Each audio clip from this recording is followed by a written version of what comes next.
बिहार के मुख्यमंत्री नीतीश कुमार आज बुधवार को दरभंगा पहुंचे।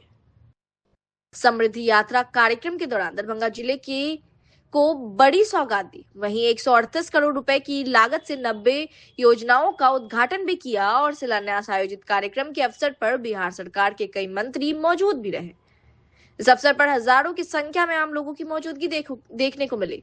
मुख्यमंत्री नीतीश कुमार जैसे ही दरभंगा के ललित नारायण मिथिला यूनिवर्सिटी के नागेंद्र झा स्टेडियम कार्यक्रम स्थल पर पहुंचे, सभी लोगों का हाथ लाकर अभिवादन किया। इस मौके पर बिहार के मुख्यमंत्री नीतीश कुमार का काफी भव्य रूप से स्वागत किया गया। बिहार के मुख्यमंत्री नीतीश कुमार ने अपने संबोधन भाषण में दरभंगा में बड़ी योजनाओं का सौगात दिया है। बंद पड़े उद्योग को खोलने की भी उन्होंने बात कही है। बहुत सारी विकासात्मक कार्य चल रहे हैं। मुख्यमंत्री नीतीश कुमार ने अपने संबोधन भाषण के क्रम में कहा कि अगले 5 सालों में बिहार के 1 करोड़ लोगों को रोजगार दिया जाएगा। दरभंगा जिले में विभिन्न विकासात्मक योजनाओं का जायजा लिया गया। जायजा के क्रम में मुख्यमंत्री ने दरभंगा शहर के दिल्ली मोड़ स्थित निर्माणाधीन अंतरराष्ट्रीय बस स्टैंड की प्रगति कार्य का निरीक्षण किया। निरीक्षण के क्रम में अधिकारियों ने मुख्यमंत्री को बताया कि दरभंगा बस स्टैंड का पूर्ण विकास कार्य के तहत यहां G+4 कार्यालय भवन, कॉन्कोर्स प्लेटफॉर्म, रखरखाव डिपो, पार्किंग और फुटपाथ, शौचालय ब्लॉक, STP 700 किलोमीटर, बाउंड्री विकास, कैंपस विकास और प्रकाश व्यवस्था सहित हर आवश्यक सुविधाएं सुनिश्चित कराई जा रही है। यह काम अगले 2 वर्ष में पूरा करने का लक्ष्य निर्धारित किया गया है। मुख्यमंत्री ने प्रगति यात्रा के दौरान घोषित विकासात्मक योजनाओं के क्रियान्वयन की प्रगति कार्य की जानकारी अधिकारियों से ली। अधिकारियों ने मुख्यमंत्री को बताया कि प्रगति यात्रा से संबंधित योजनाओं का क्रियान्वयन तेज गति से आगे बढ़ रहा है। इसके तहत दरभंगा शहर के दोनार चौक के पास ROB का निर्माण, शोभन डैम मकिया पथ का निर्माण, शोभन बाईपास पर प्रस्तावित एम्स तक 4 लेन पहुंच पथ के निर्माण कार्य सहित शोभन एकमी पथ के चौड़ीकरण और मजबूती कार्य, दरभंगा कुशेश्वर स्थान पथ से धबौलिया तक बाईपास पथ का निर्माण, मिथिला शोध संस्थान का आधुनिकीकरण और संरक्षण कार्य प्रगति पर है। इसके अतिरिक्त दरभंगा रेलवे स्टेशन से Amas Darbhanga expressway via Donar Chowk, Karpoori Chowk और कर्पूरी चौक से एकमी चौक वाला लहरियासराय चौक और लोहिया चौक तक अपग्रेडेशन और एलिवेटेड कॉरिडोर का निर्माण, बाबा कुशेश्वर स्थान का सौंदर्यीकरण एवं विकास कार्य, अहिल्या स्थान का विकास कार्य, अहिल्या स्थान के विकास के लिए भू अर्जन कार्य, गंगा सागर हड़ाई और दिग्गी तालाब का सौंदर्यीकरण कार्य के साथ ही गंगा सागर हड़ाई और दिग्गी तालाब का एकीकृत विकास कार्य प्रारंभ हो चुका है। मुख्यमंत्री ने अधिकारियों को निर्देश देते हुए कहा कि इन सभी विकास कार्यों को बेहतर ढंग से पूर्ण कराने, इन कामों के पूरा होने से दरभंगा जिले का काफी विकास होगा, साथ ही लोगों के लिए काफी सुविधाएं उपलब्ध होंगी। मुख्यमंत्री ने दरभंगा हवाई अड्डे के पास निर्माणाधीन सिविल एनक्लेव का निरीक्षण किया और लॉजिस्टिक पार्क और कार्गो हब निर्माण के लिए चिन्हित भूखंड का जायजा लिया। अधिकारियों ने मुख्यमंत्री को बताया कि यह चिन्हित भूखंड दरभंगा सदर अंचल के अंतर्गत है, जिसका रकबा 50 एकड़ है। जायजा के क्रम में मुख्यमंत्री ने अधिकारियों को कई आवश्यक दिशा निर्देश दिए। उन्होंने कहा कि सब कामों को पूरा करने से आवागमन काफी सुगम होगा, लोग कहीं से भी कम समय से सहूलियत पूर्वक दरभंगा पहुंच सकेंगे।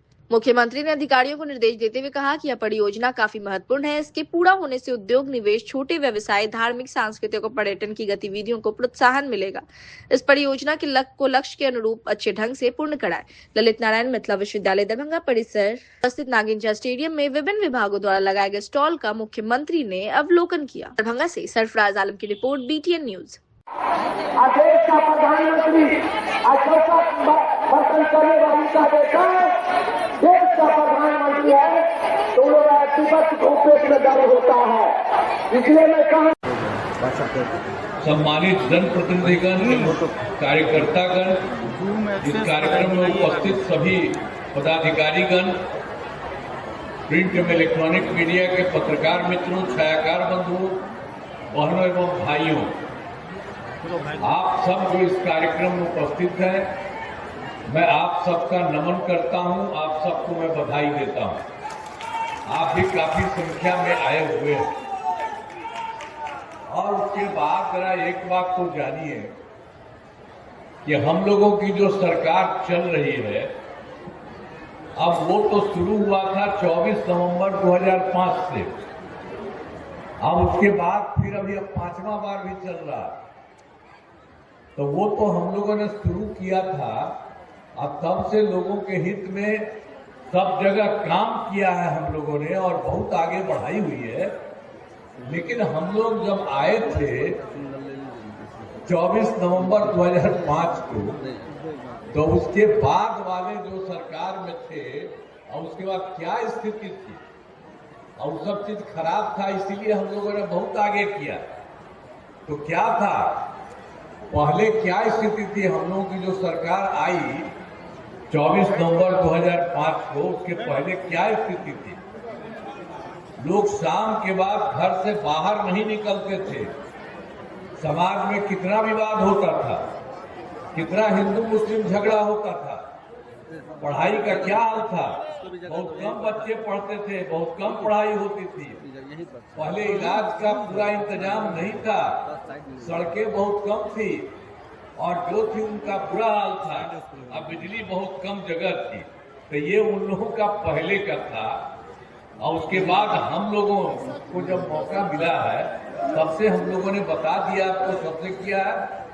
अब शुरू से ही बिहार के विकास का काम हो रहा है। अब किसी प्रकार के डर एवं भय का वातावरण नहीं है। राज्य में प्रेम, भाईचारा एवं शांति का माहौल है और हर तरह से काम किया गया। आप जानते हैं, पहले मुस्लिम समुदाय के लोगों को भी बहुत दिक्कत होती थी। वो अपना घर बनाए थे, जो भी बनाए थे, जहाँ रात में जाते थे, जो मरता था उसके लिए रखने, उसी में बड़ा दिक्कत था। तो उसके बाद हम लोगों ने जो देखा, पहले केस का ठीक नहीं था, तो हम लोगों ने फिर तो 2006 में ही कब्रिस्तान की घेराबंदी कर दी और उसके बाद उनके लिए किसी प्रकार का बड़े पैमाने पर कब्रिस्तानों की घेराबंदी की जा चुकी है। अब कोई झगड़ा झंझट नहीं होता। तो इस प्रकार से सबके लिए हम लोगों ने काम किया।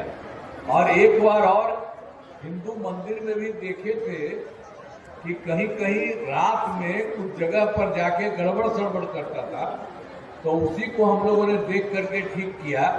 एक बार जब हमको पता चला तो 2016 में 60 वर्ष से पुराने हिंदू मंदिरों की घेराबंदी की गई, जिससे चोरी आदि की घटनाएं नहीं होती है। तो सब तरह से हम लोगों को जो भी था जरूरत, पहले गड़बड़ था तो उसको ठीक करने के लिए, और फिर जहाँ कहीं भी कोई दिक्कत थी, सब लोगों से हम लोग काम करना शुरू करते थे और काफी जगह पर सब जगह काम करने की शुरुआत की। और आप जानते ही हैं कि सर्वप्रथम शिक्षा और स्वास्थ्य के क्षेत्र में विशेष ध्यान दिया गया है। हम लोगों ने बड़ी संख्या में नए स्कूल खोले, नियोजित शिक्षकों की बहाली की, लड़के लड़कियों के लिए पोशाक और साइकिल योजना चलाई। तो इसलिए ये शुरू से ही सब कुछ हुआ। और शुरू में जब हम लोगों ने किया, उन लोगों ने कहा था, नहीं कहा कि आप लोग कर लीजिए। तो उस तरह से मैंने 6 से ही 2006 से 3,68,000 नियोजित शिक्षक थे बने हुए।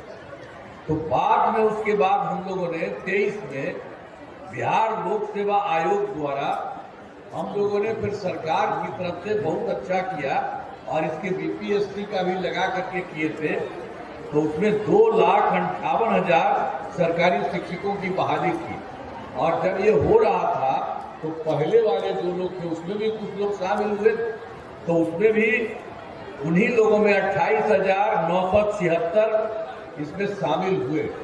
और बाद में हमने कहा कि भाई इसमें बीपीएससी की परीक्षा में किसी को जाने की जरूरत नहीं है, हम लोग एक अलग से बाकी सब लोगों को कर देते हैं। तो उसी तरह से जो पहले वाले जितना थे, तो 3,68,000 में तो 28,000 हो गए, 28,973। तो बाद में हम लोगों ने कह दिया कि इसको इस तरह की परीक्षा देने की जरूरत नहीं है, तो अलग से हम लोगों ने शुरू करा दिया। मामूली सी परीक्षा लेकर सरकारी शिक्षक बनाया जाए। तो उसी के लिए हम लोगों ने यहाँ इसके लिए अनेक 5 मौके तय किए अब तक, जिसमें 5 मौका हम लोगों ने शुरू में तय कर दिया था कि उसी से फिर बाकी सब जितने लोग हैं पहले से, उसमें भी लोगों को हम फिर करें सरकारी तौर पर। तो उसमें भी हम लोगों ने किया। तो 4 जो है उसमें से 5 में से 4 पूरा हो चुका। तो उससे हो गया 2,66,000 जो पहले वाले थे उतना, तब बच गया है मात्र 73,000। तो उसके लिए एक मौका और हम तैयार करवा दिए हैं। इसके लिए उनका जो कुछ भी हो जाए। और वैसे आप समझिए कि अब जो है कुल मिलाकर के सरकारी शिक्षकों की संख्या कुल मिलाकर के 5,24,000 हो गई। इस तरह से सब काम हो रहा है। और फिर उसके बाद तो स्वास्थ्य सेवाओं का भी सुधार किया गया। तो शुरू में जो प्राथमिक स्वास्थ्य केंद्र बहुत खराब थी पहले, जब हम लोगों ने शुरू किया तो प्राथमिक स्वास्थ्य केंद्र में इलाज के लिए आप जानते ही हैं अच्छे ढंग से नहीं होता था। हम लोग तो देखते थे पटना में भी बहुत कम, कुछ सब तरह से कुछ ठाक ढंग से नहीं होता था। अब उसके बाद उन लोगों का क्या होता था, मात्र का मैंने आप समझिए 37,000 37 था 39। अब उसमें आप जानते थे कि लोग इलाज के लिए जाते थे, कोई एक या दो, तो वो हमको जो देखे थे तो हमको लगा कि बहुत ठीक नहीं है, सब लोगों को इसके लिए इलाज होना चाहिए। इसीलिए 2006 से अस्पतालों में मुफ्त दवा और इलाज की पूरी व्यवस्था कर दी। अब प्राथमिक स्वास्थ्य केंद्र में हर महीने औसतन 11,600 मरीज आते, तो बाकी सब लोगों का काम करना शुरू हो गया। क्या था, पूरे देश में 6 मेडिकल कॉलेज, आई जो नया जो बना था सरकार, उसमें कुछ नहीं था, वो पहले ही से था। तो हमको लगा कि नहीं साहब, इसके लिए तो ज्यादा होना चाहिए।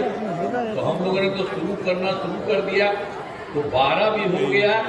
और अब से सभी 27 जिलों में नए मेडिकल कॉलेज बनाए जा रहे हैं।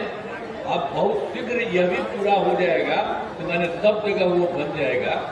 लेकिन पहले वाले जो थे 6 मेडिकल कॉलेज, हम लोग तो जब आए तो उन लोगों के लिए तो हम लोगों ने और ज्यादा बेहतर करने का काम कर दिया।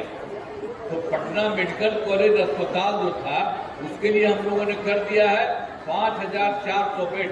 अभी पूरा तो नहीं हुआ, अभी 300 चारों तरफ जा करके उसको पूरा का पूरा बढ़ाए और सब जगह जा करके हम हमेशा देखते रहे, तो वो भी पूरा हो जाएंगे। अभी भी काफी कुछ बढ़ा है। और उसके अलावे जो भी लोग थे, जितने भी लोग थे, 5 पुराने मेडिकल कॉलेज थे, उनको 2,500 का भी किया। तो उसके लिए भी बहुत कुछ होने जा रहा है। और फिर पटना में एक हो गया था, जो था Indira Gandhi institute of medical science, तो उसको भी हम जा करके देखे, उसको खूब विस्तार किए हैं। और उसके भी हम लोगों ने तय कर दिया है कि उनको भी 3,000 बेड का बनाया जाएगा। तो हम लोगों ने तो हर लोगों के हित के लिए सब तरह से काम करते रहते हैं। राज्य में सड़कों और पुल पुलियों का निर्माण कराया गया। राज्य के सुदूर क्षेत्रों में आप जानते हैं 6 घंटे में पटना पहुंचने के लक्ष्य को वर्ष 2016 में ये जो हम लोगों ने सड़कों का और पुल पुलियों का निर्माण किया देश में हम लोग, तो उसमें तो उन लोगों ने कर दिया 6 घंटे में पटना पहुंचने का लक्ष्य हो गया। अब बाद में फिर और हुआ है, अब सब कुछ कर रहा है। अब राज्य में बड़ी संख्या में सड़कों, पुलियों, रेल ओवर ब्रिज, बाईपास और एलिवेटेड रोड का निर्माण किया गया है। अब इसमें लगभग 5 घंटे में सबसे दूर वाले क्षेत्र से पटना पहुंचना संभव हुआ। एक तरह से काम हुआ। अब फिर वर्ष 2008 में ही हम लोगों ने बाकी सब काम तो करते ही थे, तो उसके लिए भी हम लोगों ने शुरू किया। 2008 से हम लोगों ने कृषि रोड मैप बना करके काम किया जा रहा है। और इसमें कृषि के क्षेत्र में बहुत अच्छी प्रगति हुई है, वो भी हम लोगों ने शुरू किया। तो उसके लिए काफी काम हुआ है। आप जानते हैं 2008 में जो शुरू किया, तो पहली बार हुआ 2008 से 12 तक, दूसरा हुआ 2012 से 2017 तक, और तीसरा हुआ 2017 से 23 तक, और अब हो रहा है 24 से 2019 तक। अब बहुत सारा काम हुआ शुरू से ही। अनाज, फल, सब्जी, दूध, अंडा, मांस और मेडिकल एवं मछली उत्पादन काफी बढ़ गया है। और मछली का उत्पादन 2.5 गुना से अधिक हो गया है और जिसमें मछली के उत्पादन में बिहार आत्मनिर्भर हो गया है और सब तरह से ये काम और हमने इसके लिए भी बना दिया है। और पहले से भी तो सब काम कर ही रहे थे, बहुत किया। अब मान लीजिए 2005 में भी हम लोगों ने कर दिया, 7 निश्चय के तौर पर सब तरह से काम किया गया। अब उसमें जान लीजिए कि हम ही लोगों ने शुरू से काम किया था। बिजली के लिए हर घर बिजली नहीं था, बहुत खराब स्थिति थी, तो उसको हम लोगों ने फिर काम किया शुरू से ही और बहुत पैसा लगाए हम लोग उसके लिए काम करते रहे। तो इसके लिए जितना हुआ वो 2018 में हर घर बिजली पहुंचा दिया। अब बहुत पैसा हम लोगों का लगा था, तो लेकिन थोड़ा बहुत सब लोगों के घर में हल्का सा पैसा, लेकिन बाद में हम लोगों ने सोचा कि ये ठीक नहीं है, तो इसीलिए अब लगभग सभी घरेलू उपभोक्ताओं को बिजली मुफ्त दिया गया है। सब लोगों को आप याद करिए, सारे लोगों को आपके घर में अब कोई पैसा नहीं लग रहा है। हम लोगों ने आप लोगों के लिए मुफ्त दे दिया, आपको कोई दिक्कत नहीं है। और उसके बाद हम तो आपसे भी चाहते हैं कि आप लोगों के घर में भी सरकार की तरफ से हम लोग बनाएंगे और सब जगह से आपको फायदा होगा। सरकार की तरफ से सभी इच्छुक लोगों के घरों पर सोलर लगाए जाएंगे और वो आपको बहुत फायदा होगा। आपको पैसा नहीं लग रहा, सरकार की तरफ से ही किया जाएगा। आप सब लोग अलाउ करिएगा सबको, तो आप लोगों के लिए इतना काम हो रहा तो सब तरह से किया जाएगा। और फिर जानते हैं 2020 में भी 7 निश्चय 2 हम लोगों ने किया, तो उसके लिए भी सारा काम हुआ है। अब जितना भी 7 निश्चय 2 के कुछ काम जो अभी चल रहा है, बचा हुआ है, तो भी बहुत जल्दी हो जाएगा। और 7 निश्चय 2 के तहत काफी काम किया गया है। पहले बहुत काम हुआ, थोड़ा बहुत बचा वो भी हो जाएगा। और उसके अलावे हम लोगों ने किया था उसी में कि 10 लाख युवाओं को सरकारी नौकरी, 10 लाख नौकरी और 10 लाख रोजगार। तो आप जानते हैं उसके लिए 10 लाख नौकरी तो हो गया, और 10 लाख रोजगार जो हम शुरू में किए थे अब उसी से खूब बढ़वाए, उसका हो गया 40 लाख लोगों का। 10 लाख युवाओं को सरकारी नौकरी हो गई और 40 लाख लोगों को रोजगार हो गया, दोनों को मिला करके 50। अब हम लोगों ने तय कर दिया है अगली बार के लिए 5 वर्षों में 1 करोड़ युवाओं को नौकरी और रोजगार होगा। और इस बार जो 10 ही लाख थे सरकारी नौकरी और बाकी 10 रखे थे उनका 40 लाख कर, तो इस तरह से अगली बार और ज्यादा नौकरी की भी संख्या और बढ़ेगी, सब कुछ होगा। तो सरकार ने शुरू से ही सभी तबकों का विकास किया, चाहे हिंदू हो, मुस्लिम हो, अपर कास्ट हो, पिछड़ा हो, अति पिछड़ा हो, दलित हो, महादलित, सभी के लिए काम किया गया। और आप जानते हैं मुस्लिम समुदाय के लिए आपको शुरू में बताया काम किया, अब बाकी भी बहुत काम किया। उन लोगों को तो बेचारे को दिक्कत होती थी, कोई दिक्कत नहीं करता था, तो मुस्लिम समुदाय के लिए उन्होंने काफी काम किया। मदरसों को सरकारी मान्यता दी गई एवं उनके शिक्षकों को अन्य सरकारी शिक्षकों के बराबर वेतन दिया गया। ये सब समझ लीजिए, मुस्लिम लोगों के लिए भी सब तरह से काम किया है। तो हर तरह से एक तरह से काम करना, सभी वृद्धजनों, दिव्यांगजनों और विधवा महिलाओं के लिए तो हम लोगों ने शुरू से करते हुए उसको दे दिया था 400 रुपया, लेकिन अभी पिछले बार और भी हमको लगा कि इसको और बढ़ाएंगे, तो उसको और बढ़ा दिया है। अब कर दिया 1111 रुपये कर दिया गया है। अब इसमें 1 करोड़ 40 लाख लोगों को फायदा हो रहा है। तो हर प्रकार से एक काम हम लोग कराते रहे। और फिर उसके अलावे हम लोगों को तो बहुत तरह का काम हुआ। तो एक बार तो और सही हो गया था 2023 में जाति आधारित गणना, अब उसी में हम लोगों ने सब पार्टी के लोग के साथ सब लोगों को बुलाए थे, उसमें किया था। अब बात करके उसको कर रहे थे और उसी में हम लोगों ने कहा था कि इसको देखेंगे कि कौन आदमी है जो गरीब है और उसका कुछ गड़बड़ी रहती है, ये देखेंगे। तो ये सब हम लोगों ने कर दिया। तो उसमें 94 लाख गरीब परिवार पाए गए। आई जानते हैं हर कास्ट के लोग भी हैं, ऊंची जाति के, पिछड़ा, अति पिछड़ा, दलित, महादलित, मुस्लिम, सब लोग शामिल हैं। और सब लोगों को देखा कि भाई वो लोग एकदम हो गए हैं, गरीब और बहुत कमजोर है। तो इसीलिए उन लोगों के लिए भी हम लोगों ने तय कर दिया कि भाई इनको हम 5 साल में करा देंगे और 2 लाख रुपया देंगे करेंगे। लेकिन बाद में फिर हमने जो कर दिया शुरू में 23 के बाद, लेकिन उसके बाद फिर हमने तय कर दिया कि उनको इतना नहीं, इनको हम और ज्यादा तेजी से कराएंगे, 5 साल नहीं लगवाएंगे। तो अब इन सभी 94 लाख गरीब परिवारों को प्राथमिकता के आधार पर रोजगार योजनाओं से जोड़कर राशि दी जा रही है। ये कोशिश कर दिया गया और लोगों को जो 2 लाख था उससे भी ज्यादा देने का तय कर दिया गया। अब उसके अलावे आप समझ लीजिए कि काफी कुछ पहले से ही तो सब काम कर ही रहे थे। अब शुरू में ही 2006 में हम लोगों ने पंचायती राज संस्थाओं का, 2007 में नगर निकायों के महिलाओं का सब किए। 2006 में ही हम लोगों ने तय कर दिया कि सब लोगों के लिए, महिलाओं के लिए 50% हम लोगों ने उसको कर दिया। और नगर निकायों के में भी 2007 में जो किया उसको भी कर दिया। तो ये लोग 50% आरक्षण में से शुरुआत हो गई है और उसके आगे कई चुनाव चल रहा है और सब जगह काम हो रहा है। 4 चुनाव हो चुके हैं, सब कुछ हो रहा है। और वर्ष 2013 से पुलिस में 25% आरक्षण दिया। ये सब का सब काम हम लोगों ने किया है। अब बिहार पुलिस में महिलाओं की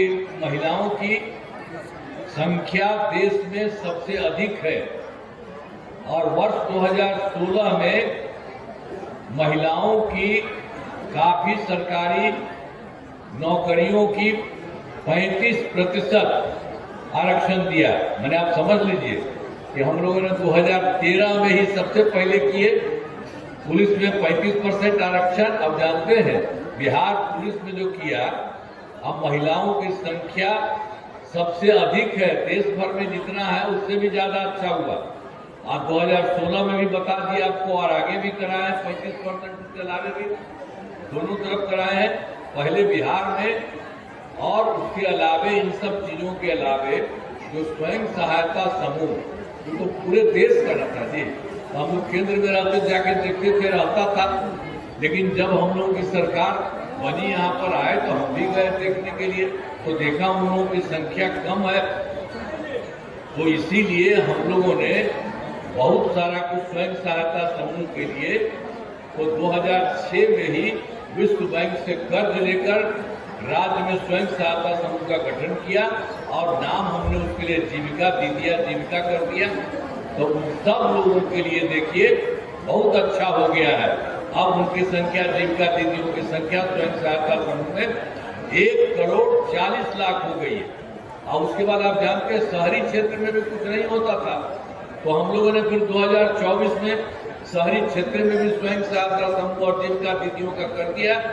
अब काफी अच्छे ढंग से तेजी से हो रहा और अभी हो गया है 4,34,000 जीविका दीदियों का और इसको और आगे बढ़ाया जा रहा है। सब तरह से काम हो रहा है, तो सब जगह से एक एक तरह से काम हम लोगों ने कराया ही है। अब विकास कार्यों में जो काफी एक कमी रह गई है विकास कार्यों में, तो उसे अब उसके लिए जानते ही हैं, तो हम सब लोगों से मिलकर के बात किए थे, हर जिले में किए थे। 2024 के दिसंबर में 3-4 जिला में आए थे और 2025 में जनवरी फरवरी में और सभी जिलों में हम गए।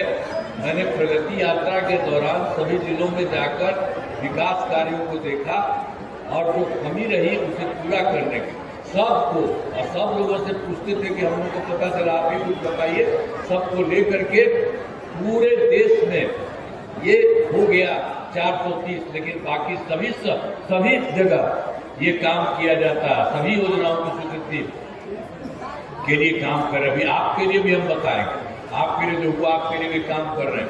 सभी जिलों में इन योजनाओं पर काम शुरू हो चुका है। इन सभी कार्यों को शीघ्र पूरा किया जाएगा। और आप जानते हैं हम लोग जो काम करते हैं और केंद्र सरकार से बहुत ज्यादा सहयोग होने लगा। बिहार के विकास में केंद्र सरकार का पूरा सहयोग मिल रहा है। और आप जानते हैं केंद्र सरकार ने तुरंत किया। जुलाई 2024 के बजट में बिहार को विशेष आर्थिक सहायता के रूप में सड़क, उद्योग, स्वास्थ्य, पर्यटन, बाढ़ नियंत्रण के लिए बड़ी राशि देने की घोषणा की। और उसके बाद फरवरी 2025 के बजट में बिहार में मखाना बोर्ड, एयरपोर्ट की स्थापना, पश्चिमी कोसी नहर के लिए भी वित्तीय सहायता आदि की घोषणा की गई। और उसके अलावे 2018 में उन लोगों ने पहले ही कुछ राज्यों में खेलो इंडिया यूथ गेम्स का आयोजन किया था। उन्होंने पिछले साल बिहार के लिए भी खेलो इंडिया यूथ गेम्स का आयोजन किया बिहार में, जो गौरव की बात है। तो काफी काम केंद्र सरकार की तरफ से किया गया है, किया जा रहा है। अब इन सब के लिए आदरणीय प्रधानमंत्री श्री नरेंद्र मोदी जी का मैं नमन करता हूं। और आप जान लीजिए कि आदरणीय प्रधानमंत्री श्री नरेंद्र मोदी जी अनेक बार बिहार आ रहे हैं और कई जगह पर जाकर के देख रहे हैं और उसके द्वारा बहुत ज्यादा काम कर रहे हैं। उनके द्वारा विकास कार्यों को शिलान्यास और शुभारंभ किया गया। इन सभी योजनाओं पर तेजी से काम हो रहा है। तो केंद्र सरकार ने भी बिहार के लिए बहुत कुछ किया। तो आप समझ लीजिए कि हम लोगों की तरफ से जो कुछ भी शुरू से किया, अब केंद्र सरकार ने पूरे तौर पर बिहार के लिए भी कर दिया है। अब बिहार की स्थिति बहुत आगे बढ़ेगी। एक बात अच्छी तरह जान लीजिए, बिहार में अगले 5 वर्षों में जो इस बार कहें 2025 से 2030 में किए जाने वाले कार्य, उसके अलावे भी होगा। सरकार द्वारा पहले कितना था, शुरू में हम लोगों ने शुरू किया था 5 से 10 तक, फिर दूसरा किया था 10 से 15 तक, तीसरा किया था 15 से 20 तक, चौथा किया 20 से 25 तक और फिर अब किया है 25 से 30 तक। तो सब जगह पर सभी लोगों के लिए सब तरह से काम हुआ है, चाहे शिक्षा हो, स्वास्थ्य हो, सड़क हो, बिजली हो, कृषि हो, महिला सशक्तिकरण के लिए बहुत काम हुआ है। अब इस प्रकार से एक एक तरह से अब विकास की गति को और तेज किया जाएगा। केंद्र सरकार का भी पूरा सहयोग मिल रहा है। अगले 5 वर्षों के लिए 7 निश्चय टीम का गठन किया जाएगा। अब जानते हैं इसको, 7 निश्चय के लिए सब तरह से जो हुआ है 5 वर्षों का, उसमें भी बहुत सारा काम किया जा रहा है और एक एक काम हुआ है। दोगुना रोजगार, दोगुनी आय, राज्य की प्रति व्यक्ति औसत आय को दोगुना दिया जाएगा। और इसके लिए मुख्यमंत्री महिला रोजगार योजना के तहत पहले ही से हुआ था, तहत पर महिला को 10,000 रुपये दिए गए, जिनका रोजगार अच्छा चलेगा। आज इन्हें 2 लाख रुपए तक की सहायता दी जा रही है। और अगले 5 वर्षों में युवाओं को 1 करोड़ नौकरी और रोजगार उपलब्ध कराए जाएंगे।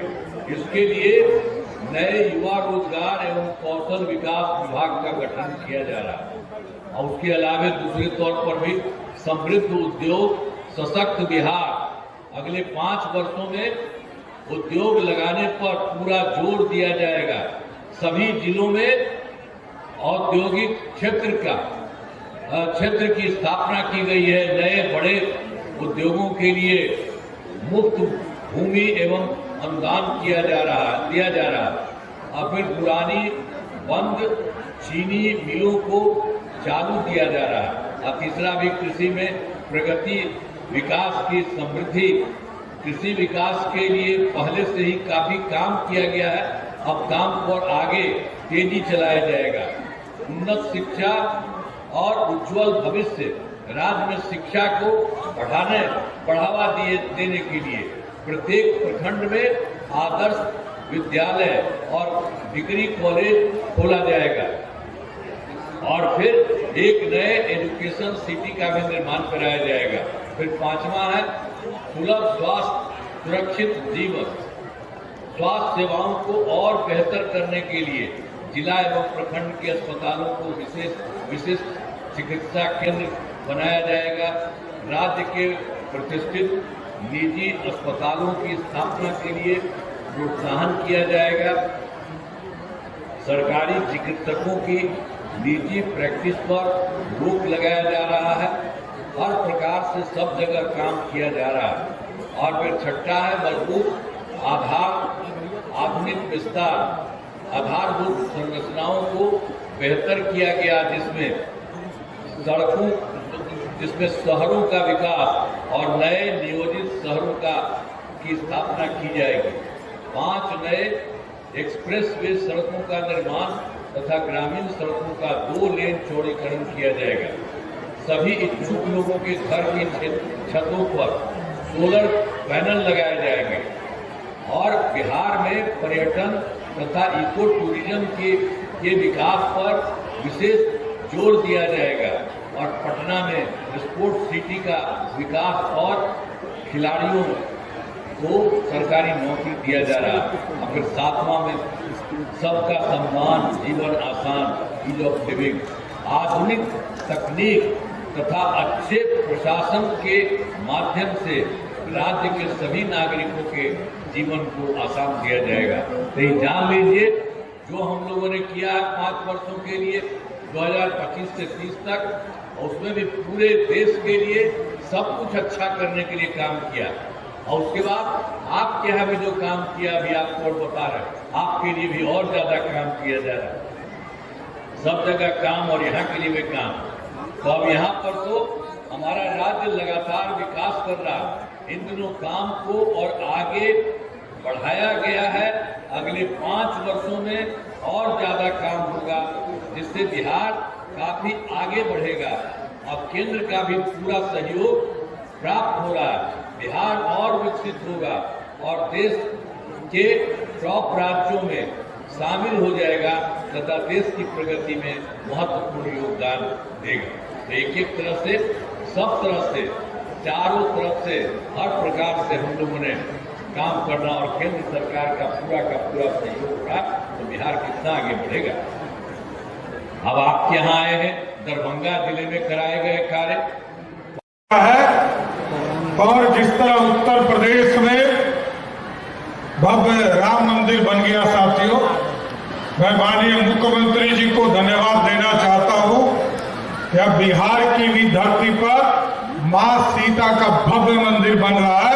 एक बार जोरदार ताली बजाकर मुख्यमंत्री जी का स्वागत कीजिए साहब। आज इस मंच पर हम लोगों के नेता और बिहार के जन जन की आवाज और लंबे समय से बिहार की राजनीति काम करने वाले और जिन्होंने न्याय यात्रा से लेकर, प्रगति यात्रा से लेकर समृद्धि यात्रा तक आपके बीच में काम किया और बिहार के लोकप्रिय मुख्यमंत्री नीतीश कुमार जी, इस मंच पर उपस्थित हमारे वरिष्ठ मंत्री आदरणीय विजय चौधरी जी, जनता दल यूनाइटेड के कार्यकारी राष्ट्रीय अध्यक्ष आदरणीय संजय झा जी, भारतीय जनता पार्टी के प्रदेश के अध्यक्ष संजय सरावगी जी, बिहार सरकार के लोकप्रिय मंत्री मदन सहनी जी,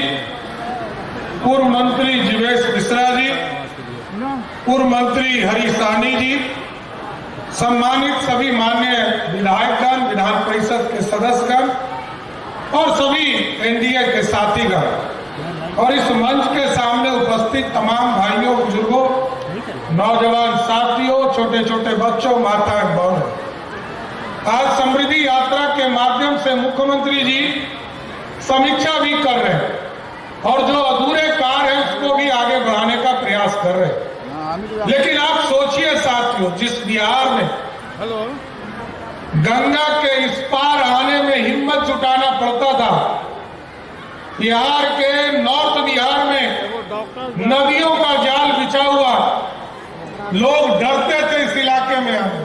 और पटना से यदि दरभंगा चलना, तो जब मैं पहली बार मंत्री हुआ तो मात्र 7 घंटे लगे थे साथियों आपके दरभंगा आने में। लेकिन आज मोदी जी और उसके पहले अटल बिहारी वाजपेयी जी और आदरणीय मुख्यमंत्री नीतीश कुमार जी की जोड़ी ने ऐसा बिहार बनाया है कि जो 7 घंटा लगता था दरभंगा आने में, आज 2 से 2.5 घंटे में आप दरभंगा पहुंचने का काम करते हैं। ये बदला हुआ बिहार है। और याद कीजिए, मुख्यमंत्री नीतीश कुमार जी जब सत्ता में पहली बार आए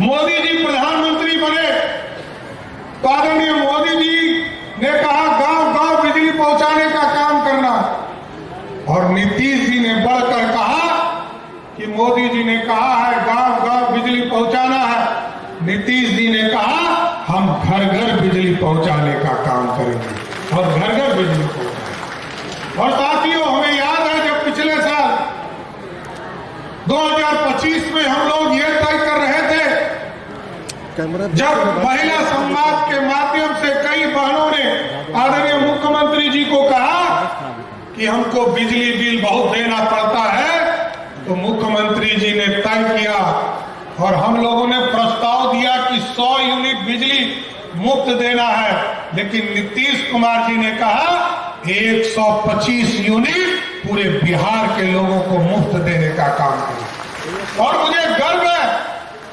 आज के तारीख में कोई विरोधी दल का नेता हो, सत्ता पक्ष का विधायक हो या कोई गरीब हो, सबको जब बिजली बिल आता है साथियों, तो 125 यूनिट बिजली पहले दिन उसके बिजली बिल में माफ होता है। ये बदला हुआ बिहार है। और आज मैं गर्व से कह सकता हूं, सड़क बन गया, बिजली पहुंच गया, पानी पहुंचाने का काम किया गया। और आज नीतीश कुमार जी ने कहा है अगले 5 वर्षों में ऐसा बिहार बनाना है कि बिहार के जो लोग बिहार से पलायन कर दूसरे राज्य में जाते हैं, जो अच्छे नौकरी करने जाते हैं, उनको तो जाना चाहिए, वो जाए भी, लेकिन जो मजदूरी करने जाते हैं उनको एक एक व्यक्ति को बिहार के अंदर रोजगार देने का काम नीतीश कुमार एनडीए की सरकार करेगी सर। और साथियों, आप सोचिए, कभी संजय झा जी और संजय सरावगी जी ने कहा ये मिथिला का हाट है और मिथिला पूर्ण रूप से विकास हो रहा है। और जितनी योजना आदरणीय मुख्यमंत्री नीतीश कुमार जी के नेतृत्व में शहर, चाहे वो शहर का विकास का काम हो, एम्स बनाने का काम आदरणीय प्रधानमंत्री जी ने क्या शुरुआत किया है, आदरणीय मुख्यमंत्री जी ने मेट्रो की कल्पना की है, मेट्रो का डीपीआर बनाने का काम किया जा रहा है। और यहाँ पर अंतरराष्ट्रीय हवाई अड्डा अगले 1 वर्षों में पूर्ण हो जाएगा। आप समझिए कितना बड़ा बिहार का एक स्थान होगा।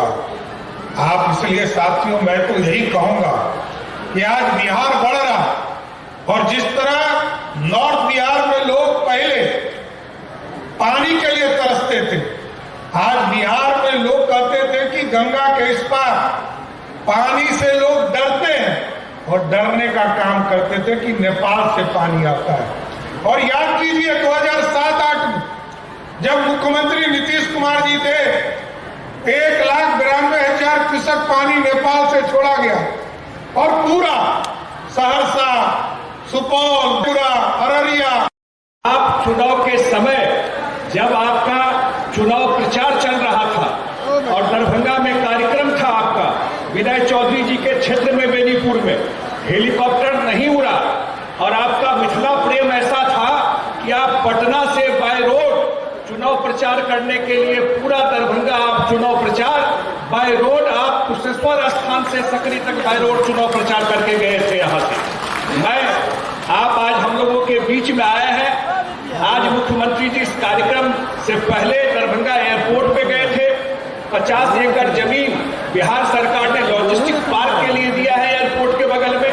वहां से मखाना, लीची, मछली सब कुछ प्लेन से बाहर जाए, देश दुनिया में जाए, उसके लिए वो जमीन दिया गया है। घोषणा पत्र में एनडीए का है कि दरभंगा एयरपोर्ट को अंतर्राष्ट्रीय एयरपोर्ट बनाया जाएगा और 90 एकड़ जमीन एक्वायर करके दे दिया गया। एयरपोर्ट के टर्मिनल बिल्डिंग की प्रगति भी बहुत तेजी में है और दरभंगा एयरपोर्ट अंतर्राष्ट्रीय एयरपोर्ट बनेगा और यहां से प्लेन देश दुनिया में जाएगा। आप सब जानते हैं आदरणीय प्रधानमंत्री जी का भी विशेष कृपा मिथिला के ऊपर है और ये डबल इंजन की सरकार जो है, ये दरभंगा एयरपोर्ट पूरा मिथिला के एरिया को ट्रांसफॉर्म करेगा। और एक जो बहुत महत्वपूर्ण था, क्योंकि हम लोगों का इतना बड़ा लिगेसी, इतनी बड़ी संस्कृति हम लोगों की रही शायद उस तरह से हम लोग उसको व्यवस्थित नहीं कर पाए। ये मिथिला कोश संस्थान जो है वो मुख्यमंत्री जी ने उसे एक्वायर कराया है और वहां पे काम शुरू हो गया है। मुझे लगता है कि जितनी पुरानी पांडुलिपि है उसका पूरा डिजिटाइजेशन, उसका सारा काम वहां जल्दी ही शुरू हो जाए।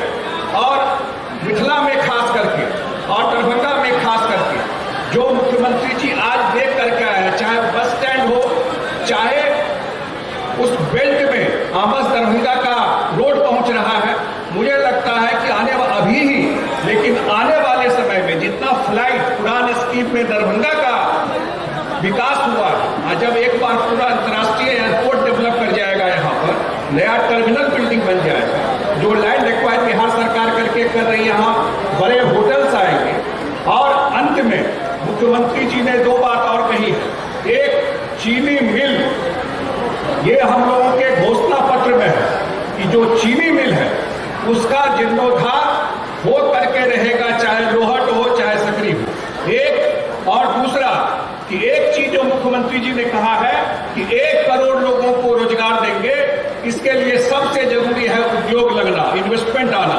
और अगले 5 साल, इसलिए मुख्यमंत्री जी की यात्रा जो चल रही है, अब चाहे वो अशोक पेपर मिल हो, अगले 5 साल में बिहार में और खास करके दरभंगा में उद्योग का जाल बिछेगा। आज याद रखिएगा इस चीज को, दरभंगा एयरपोर्ट में प्लेन उड़ेगा, किसी को विश्वास नहीं था, आज विश्वास कीजिए इसी दरभंगा मिथिला में कारखाना भी खुलेगा अगले 5 साल में, रोजगार भी क्रिएट होगा और बड़ा बड़ा उद्योग लगेगा। मैं मिथिला के धरती पर आदरणीय मुख्यमंत्री जी का स्वागत करते हुए अपनी बात को विराम देता हूं। बहुत बहुत धन्यवाद। बहुत बहुत धन्यवाद महोदय। मैं सादर आमंत्रित कर रहा हूं माननीय मंत्री। 2005 में न्याय यात्रा और पिछले 2025 में 11 जनवरी को प्रगति यात्रा और आज 28 जनवरी को आज प्रगति यात्रा में माननीय मुख्यमंत्री जी आए हैं। न्याय यात्रा से लेकर पिछले साल जो 11 जनवरी को प्रगति यात्रा में आए थे, उस प्रगति यात्रा में 11 योजनाओं का माननीय मुख्यमंत्री जी ने दरभंगा के लिए घोषणा की थी और आज उन 11 योजना की माननीय मुख्यमंत्री जी ने समीक्षा की और सारे योजनाओं में लगभग काम प्रारंभ हो गया। इसके लिए दरभंगा की ओर से भी माननीय मुख्यमंत्री जी का मैं आभार और धन्यवाद ज्ञापित करता हूं। माननीय मुख्यमंत्री जी लगातार प्रत्येक साल पूरे बिहार की में यात्रा निकालते हैं और आज उन्होंने समृद्धि यात्रा भी इस बार निकाली है। निश्चित रूप से समृद्धि यात्रा से पूरे बिहार के साथ साथ दरभंगा में भी समृद्धि आएगी, ये हम लोगों को पूर्ण विश्वास है। माननीय मुख्यमंत्री जी पूरे बिहार की चिंता करते हैं, लेकिन विशेषकर मिथिला की कुछ ज्यादा ही चिंता करते हैं। आज वो आए, वो सर्वप्रथम नया जो टर्मिनल बन रहा है एयरपोर्ट का, वहां गए, एक्सप्रेस हाईवे जो आमस दरभंगा बन रहा है उसकी समीक्षा की, अंतर्राष्ट्रीय बस स्टैंड जो बन रहा है उसकी समीक्षा की, वहीं पर से तीनों तालाब का सौंदर्यीकरण और तीनों तालाब का एकीकरण और साथ ही साथ अंतर्राष्ट्रीय बस स्टैंड और पूरे शहर में जो 1800 करोड़ का एलिवेटेड रोड बनने वाला है, जिससे पूरे शहर जाम से मुक्ति मिलेगा। एक एक योजनाओं की माननीय मुख्यमंत्री जी ने समीक्षा भी की और निर्देश भी दिया कि जल्द से जल्द इन सभी योजनाओं का काम प्रारंभ हो जाए। माननीय मुख्यमंत्री जी योजनाओं के साथ साथ सनातन संस्कृति भी कैसे आगे बढ़े इसकी भी चिंता कर रहे हैं। बाबा कुशेश्वर नाथ धाम का में योजनाओं का काम हो या अहिल्या महोत्सव में अहिल्या धाम में काम हो या हमारे कबरा कांड में जो मिथिला शोध संस्थान है, उन सभी की चिंता की ज्यादा भी समय नहीं लेते हुए माननीय मुख्यमंत्री जी को, उप मुख्यमंत्री जी को हम लोग सुनना चाहते हैं। एक बार पूरा मिथिला की ओर से और समस्त दरभंगा की ओर से माननीय मुख्यमंत्री जी का आभार प्रकट करते हुए, धन्यवाद देते हुए और सभी लोगों को नमस्कार और प्रणाम करते हुए मैं अपनी वाणी को विराम देता हूँ। जय हिंद, जय मिथिला। ये का मकसद एक दरभंगा जो मिथिलांचल के हृदय स्थली थी, ऐसे समस्तीपुर भी है मिथिलांचल, लेकिन ओकरा लोग पुचरी कहे मिथिलांचल के पुचरी थी, लेकिन हम सब अली हन अहाँ के मिथिलांचल के हृदय स्थली में दरभंगा जिला के सब गोटे के आभार प्रकट करेले, धन्यवाद प्रकट करेले कि 10 में से 10 एकरे कहे से जोड़ी भर के देना। दोसर ये समृद्धि यात्रा, मुख्यमंत्री जी बहुत यात्रा करें, प्रगति यात्रा, न्याय यात्रा, और न्याय जब न्याय और विकास ये दोनों जब सबसे ऊंचका बिंदु पर पहुंचे तब समृद्धि आवे। एहिबेर मुख्यमंत्री जी अगला 5 साल में संकल्प ले लेते हैं कि 5 साल में बिहार के विकसित श्रेणी के राज्य में शामिल करा देता। जैसे बिहार समृद्ध है तो बिहार वासी समृद्ध है, दरभंगा वासी समृद्ध है। यह शुभकामना के साथ बहुत बहुत धन्यवाद। दरभंगा तक एलिवेटेड सड़क का जो उन्होंने तोहफा दिया है, इसके लिए हम तमाम दरभंगा वासियों को बहुत बहुत धन्यवाद और आभार व्यक्त करते हैं। माननीय मुख्यमंत्री जी दरभंगा इंटरनेशनल एयरपोर्ट के लिए अभी उन्होंने जमीन देने का काम किया, वहाँ कार्गो का भी निर्माण हो रहा है और लॉजिस्टिक पार्क का भी निर्माण होने जा रहा है। बहुत जल्द हम लोग दरभंगा में देखेंगे कि जिस तरह पटना का एयरपोर्ट है, उसी तरह खूबसूरत और बड़ा हमारे दरभंगा का भी एयरपोर्ट आपको देखने को मिलेगा। हम लोग यह मानते हैं कि पटना में जो जो काम माननीय मुख्यमंत्री जी कर रहे हैं, पटना के बराबरी में पैरेलल में दरभंगा जिला को उन्होंने ला करके खड़ा करने के लिए काम कर रहे हैं। इसके लिए हम तमाम दरभंगा वासी माननीय मुख्यमंत्री जी का बहुत बहुत धन्यवाद और आभार व्यक्त करते हैं। आज हम सभी लोगों ने, क्योंकि माननीय मुख्यमंत्री जी का यह 16वां यात्रा है, समृद्धि यात्रा, और इससे पूर्व में प्रगति यात्रा में जितने भी इन्होंने घोषणा की वो सभी लागू हो गए हैं। 48,000 करोड़ से ज़्यादा का काम बिहार के अंदर में चल रहा है। प्रगति यात्रा के माध्यम से दरभंगा जिला को भी बहुत बड़ा तोहफा इन्होंने दिया है। इसलिए मैं ज़्यादा कुछ नहीं कहते हुए माननीय मुख्यमंत्री जी का आप सबों की ओर से, माता बहनों की ओर से, हमारे युवा साथियों की ओर से, और इस बार जो उन्होंने कहा कि 1 करोड़ नौकरी देंगे बिहार को युवा को, इसके लिए भी हम लोग बहुत बहुत इनका स्वागत और अभिनंदन करते हुए, क्योंकि आज हम लोग इनको सुनने के लिए आए हैं। इन्होंने दरभंगा जिला को बड़े बड़े तोहफे दिए हैं और दरभंगा विकास कर रहा है। इसलिए हम लोग बार बार इनका स्वागत करते हुए अपनी वाणी को विराम देते हैं। जय हिंद, जय भारत।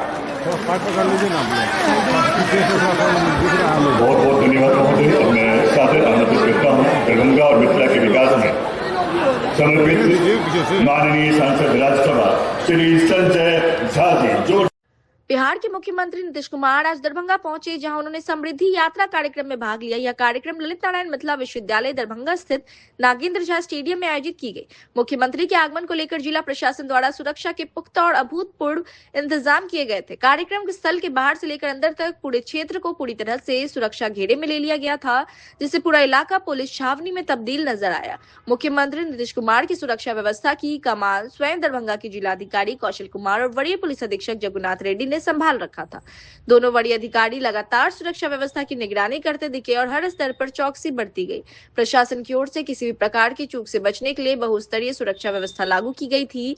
कार्यक्रम स्थल और उसके आसपास भारी संख्या में पुरुष और महिला पुलिस बल की तैनाती की गई थी। इसके अलावा विशेष सुरक्षा बल, दंगा नियंत्रण बल, सादे लिबास में पुलिसकर्मी और खुफिया एजेंसियों के जवान भी तैनात किए गए। पूरे क्षेत्र में हर गतिविधि पर नजर रखने के लिए लगातार पेट्रोलिंग की जा रही थी। सुरक्षा के दृष्टिकोण से कार्यक्रम स्थल के चारों ओर बैरिकेडिंग की गई थी, जिससे बिना जांच के कोई भी व्यक्ति अंदर प्रवेश न कर सके।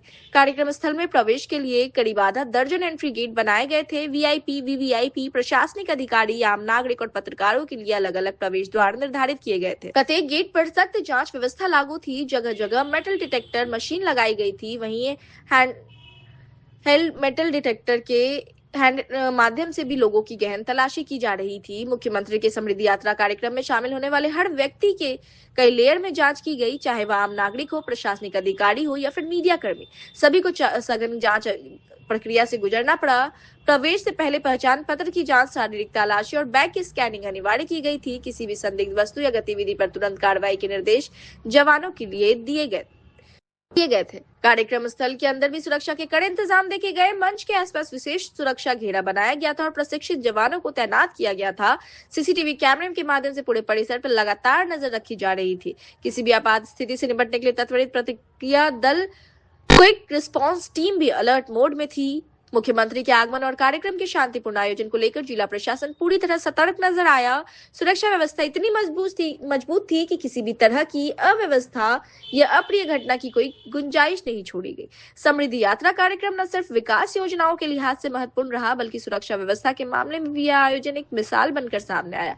कुल मिलाकर मुख्यमंत्री नीतीश कुमार के दरभंगा दौरे के दौरान की गई बहुस्तरीय सुरक्षा व्यवस्था ने प्रशासन की मुस्तैदी और सतर्कता को साफ तौर पर दर्शाया, जिससे कार्यक्रम पूरी तरह शांतिपूर्ण और सफलतापूर्ण संपन्न हुआ। दरभंगा में मुख्यमंत्री नीतीश कुमार की समृद्धि यात्रा काफी शांतिपूर्वक माहौल में संपन्न हुई। दरभंगा के नागेंद्र झा स्टेडियम के पास से संवाददाता सरफराज आलम की रिपोर्ट, BTN न्यूज।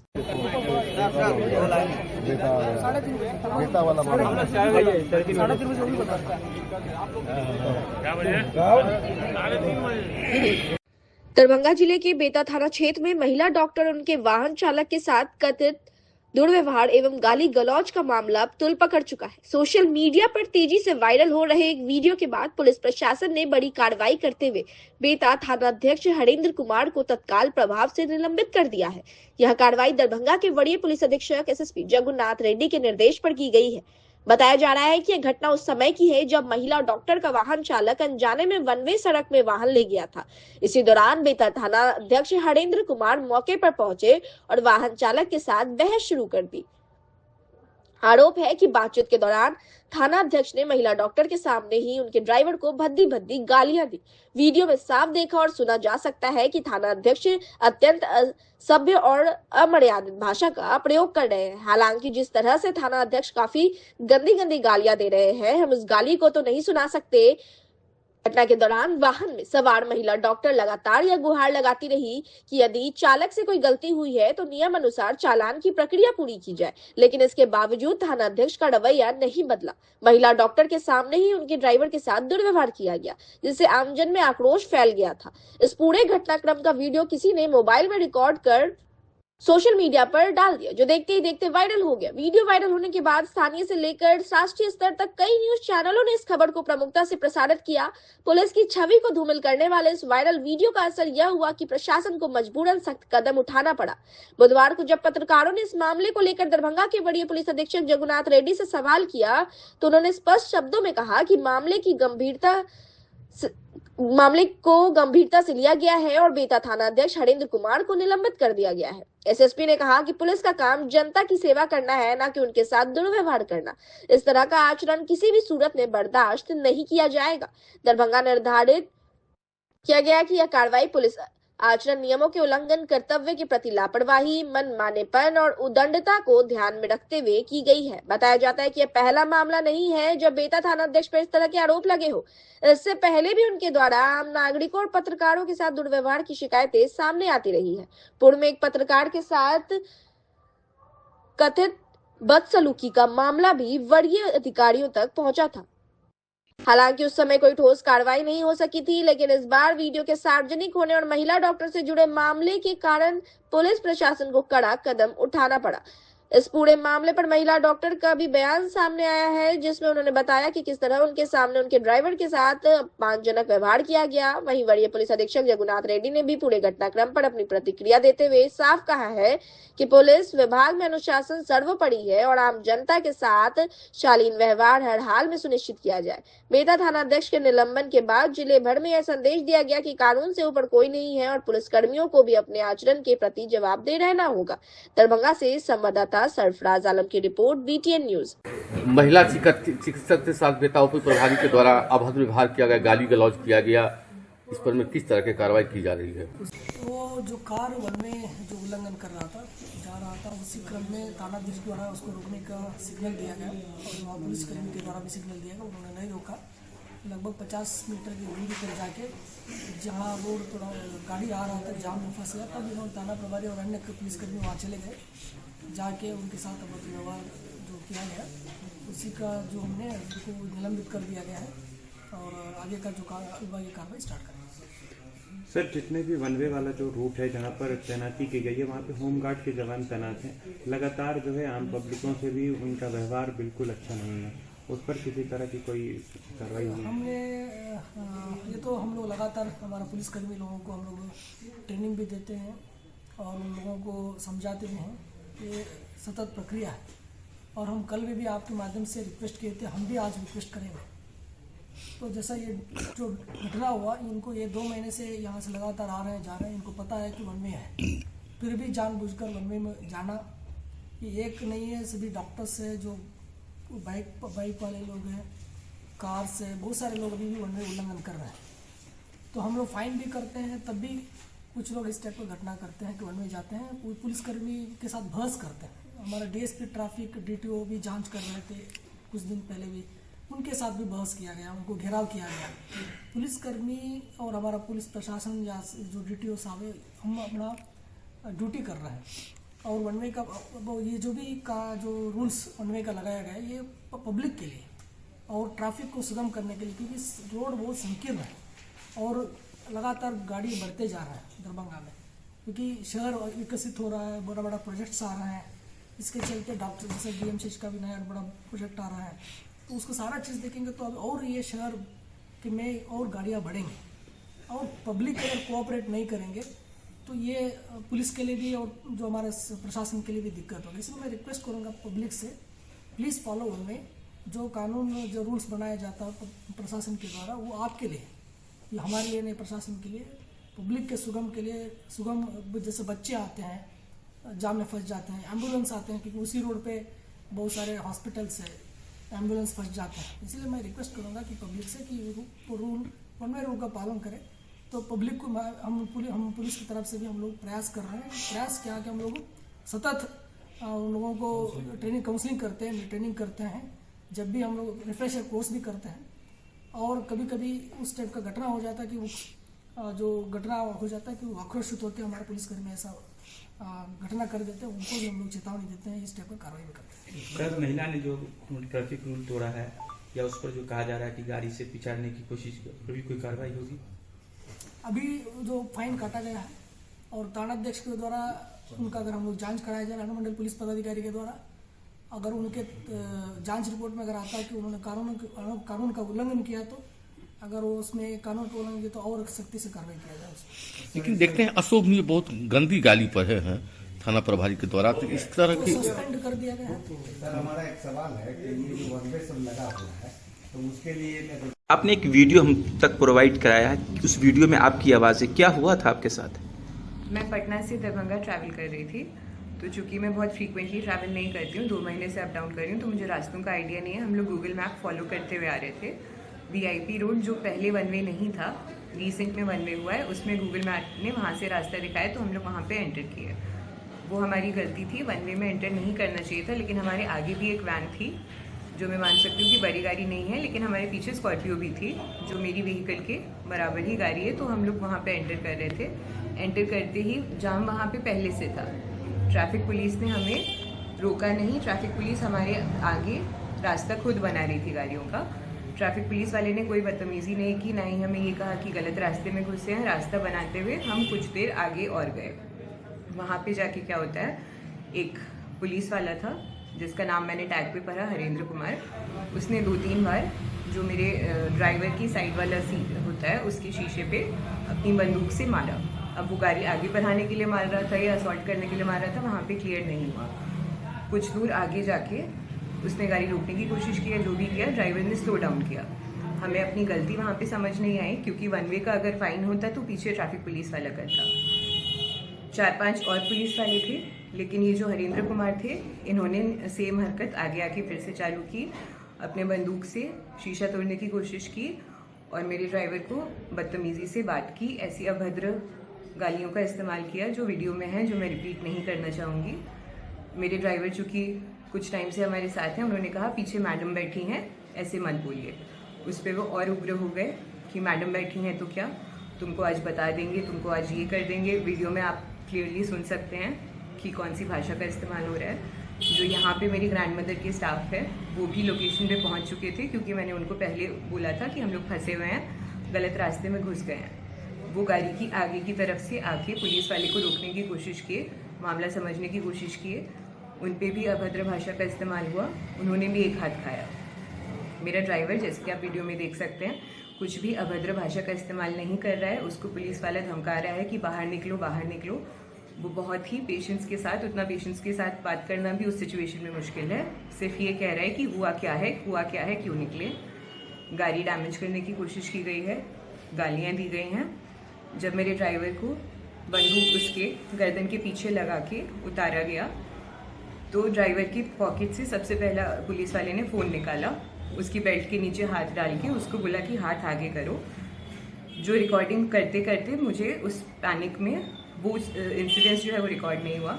ड्राइवर को आगे थोड़ी दूर पे रोका गया, गाड़ी की चाबी उसने मेरी तरफ फेंकी और जब मैं वहाँ पे उतरी हूँ, ये हरेंद्र कुमार जो हैं, इनका नाम सिर्फ मैं इसीलिए ले रही हूँ, थे वहाँ पे और भी लोग, बट ये जो अभद्र भाषा का इस्तेमाल था ये सिर्फ इनकी तरफ से था। मैंने इनको बोला कि आप पढ़े लिखे हैं, प्रशासन के लिए काम करते हैं, तो ऐसा कौन सा नियम कहता है कि आप बदतमीज़ी कर सकते हैं? जो फ़ाइन है आप फ़ाइन लीजिए। तो जिस पे उन्होंने मुझे झुंझला के कहा कि फ़ाइन लेना मेरा काम नहीं है, ये ड्राइवर हम पे गाड़ी चाप रहा था। उस चीज़ के जवाब में मैंने उनको कहा कि मैं भी गाड़ी में थी, ड्राइवर आप पे गाड़ी नहीं चाप रहा था। तो उन्होंने मुझे कहा कि हम भी आपसे बदतमीज़ी कर सकते हैं और कहेंगे कि नहीं की है। जिसके जवाब में मैंने कहा कि आप कीजिए, फिर देखा जाएगा क्या होता है। जिस पे शायद उनको डर लगा या वो एक्सपेक्ट कर रहे थे कि मैं डर जाऊंगी, जिसका उनके पास जवाब नहीं था। अभद्र भाषा का इस्तेमाल होते रहा, जो कि हम लोग रिपीट भी नहीं करते, अपनी ज़बान पे भी नहीं लाते हैं। उसके बाद या तो उनके जो साथ में कलीग थे उन्होंने उनको कुछ कहा, या किसी ने एक फ़ोन ला के उनको कुछ दिया कि साहब आ रहे हैं, या कुछ उनको कहा गया, जिस पे उन्होंने ड्राइवर को एक और हाथ लगाया और बोला कि गाड़ी लो और निकलो यहाँ से। पॉइंट मेरा यही है कि जब हम अपनी गलती मान रहे हैं, मैंने उनको भी कहा कि हमारी गलती है कि हम वन वे में घुसे, तो आप फ़ाइन कीजिए। या एक बार गाड़ी घुस चुकी है तो आप आगे निकलने का तरीका बताइए। जिस रोड पे और गाड़ियाँ भी थी, हमारे आगे भी थी, पीछे भी थी, और किसी गाड़ी के साथ बदतमीज़ी नहीं करना या अभद्र भाषा का इस्तेमाल करना। पहली चीज़ है कि पुलिस वाले का काम नहीं है, ट्रैफिक पुलिस का काम है। जब ट्रैफिक पुलिस असक्षम होती है ट्रैफिक मैनेज करने में, तब ये लोग आते हैं।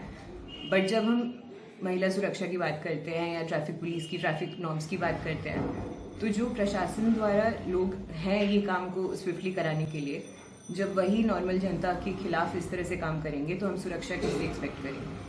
क्या लगा आपको उस वक्त, जिस वक्त इस तरह का अभद्र भाषा का इस्तेमाल, आपको कैसा फील हो रहा था एक महिला होने के? मुझे बहुत अनसेफ फील हुआ और ये भी लगा कि शायद गाड़ी में सिर्फ मैं पीछे अकेली थी, इसीलिए भी वो ज़्यादा उग्र हो रहे थे, क्योंकि मेरे पीछे भी स्कॉर्पियो थी और मेरे आगे भी एक वैन निकली है जिनको नहीं रोका गया। ये रूल्स आपको, ये वन वे का मालूम नहीं था या आपके ड्राइवर नए थे क्या? हाँ, ड्राइवर पहली बार इस रूट पे आ रहे थे, हम गूगल मैप फॉलो करके आ रहे थे।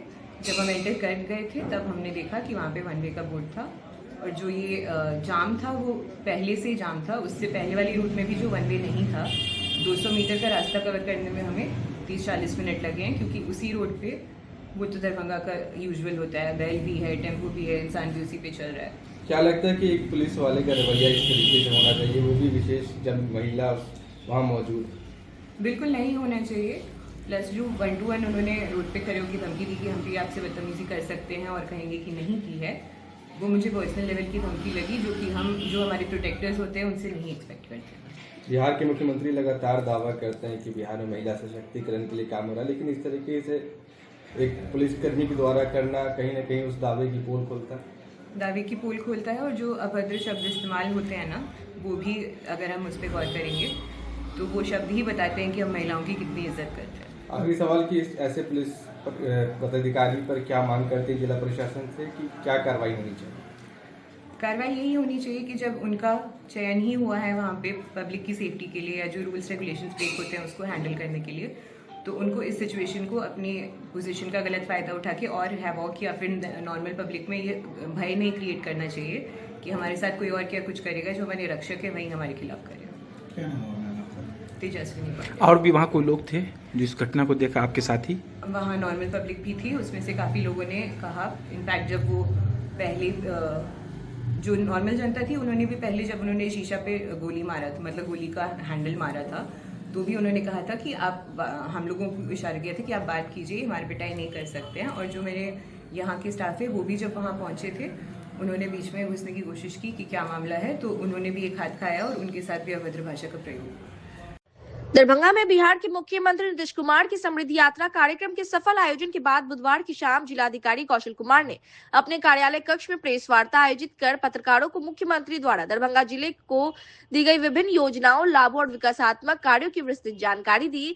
इस अवसर पर दरभंगा के वरीय पुलिस अधीक्षक जगुनाथ रेड्डी भी उपस्थित रहे। प्रेस वार्ता के दौरान जिलाधिकारी कौशल कुमार ने बताया कि मुख्यमंत्री नीतीश कुमार का दरभंगा दौरा पूरी तरह सफल रहा। समृद्धि यात्रा के तहत मुख्यमंत्री का दरभंगा में कुल 4 स्थानों पर कार्यक्रम निर्धारित था। कार्यक्रम के मुख्यमंत्री के दरभंगा एयरपोर्ट पर आगमन के बाद उन्होंने सीधे दरभंगा बस अड्डा पहुंचकर वहां निर्माण कार्य का अवलोकन किया। इस दौरान मुख्यमंत्री ने संबंधित अधिकारियों को स्पष्ट निर्देश दिया कि बस अड्डा निर्माण कार्य को निर्धारित समय से पहले गुणवत्तापूर्ण ढंग से पूरा किया जाए ताकि आम जनता को जल्द से जल्द इसका लाभ मिल सके। जिलाधिकारी ने आगे बताया कि मुख्यमंत्री ने समृद्धि यात्रा के माध्यम से दरभंगा जिले के समग्र विकास को प्राथमिकता दी है। शिक्षा, स्वास्थ्य, सड़क, परिवहन, पेयजल और रोजगार से जुड़ी कई योजनाओं को आगे बढ़ाने के निर्देश दिए गए हैं। इससे जिले में आधारभूत संरचना मजबूत होगी और लोगों के जीवन स्तर में सुधार आएगा। उन्होंने कहा कि जिला प्रशासन मुख्यमंत्री द्वारा दिए गए निर्देशों के अनुपालन को लेकर पूरी तरह गंभीर और सभी विभागों को समयबद्ध तरीके से कार्य पूर्ण करने के निर्देश दिए गए। प्रेस वार्ता में जिलाधिकारी कौशल कुमार ने कहा कि दरभंगा शोभन बाईपास, अहिल्या स्थान, कुशेश्वर मंदिर के सौंदर्यीकरण का काम, इसके अलावा दरभंगा एयरपोर्ट को अंतरराष्ट्रीय एयरपोर्ट बनाया जा रहा है। जिलाधिकारी ने भी कहा कि दरभंगा एयरपोर्ट पर 31 मार्च 2026 तक दरभंगा एयरपोर्ट से नाइट लैंडिंग शुरू हो जाएगी, जिसका काम काफी प्रगति पर है। दरभंगा में कई जगह नई टाउनशिप बनाने का मुख्यमंत्री नीतीश कुमार ने निर्देश दिया है। उसको लेकर भी आवश्यकता अनुसार काम किया जाएगा, क्योंकि दरभंगा में बहुत सारे विकासात्मक कार्य चल रहे हैं। शहर में काफी लोड बढ़ गया है। इसको लेकर दरभंगा एम्स और दूसरी जगह में भी नए टाउनशिप बनाए जाएंगे। और भी कई महत्वपूर्ण बातों की जानकारी जिलाधिकारी दरभंगा कौशल कुमार ने दी। जिलाधिकारी के कार्यालय दरभंगा से संवाददाता सरफराज आलम की रिपोर्ट, BTN न्यूज। आज माननीय मुख्यमंत्री जी का समृद्धि यात्रा कार्यक्रम में दरभंगा जिले में आगमन हुआ था और 4 जगह उनका प्रोग्राम था। हवाई अड्डा से उतर के वो बस अड्डा जो निर्माणाधीन शुरू हुआ है वहाँ पे आए थे। वहाँ पे बस अड्डा का जो निर्माण कार्य शुरू हुआ उसका अवलोकन किए हैं और निर्देश दिया गया उनके द्वारा कि 2 साल में कंप्लीट करने का योजना है, लेकिन इसको समय से पूर्व कंप्लीट कराएं ताकि यहाँ के लोग काफ़ी सहूलियत हो। क्योंकि यहाँ से परिचालन अन्य जिलों में और दूसरे राज्यों में भी होता है और करीब डेली वहाँ पे 5000 लोग वहाँ पे बस में कम्यूट करते हैं। तो उनकी सुविधा को देखते हुए समय से पहले पूर्ण करने का निर्देश प्राप्त हुआ है, वो हम लोग करेंगे। इसके अलावा जितने भी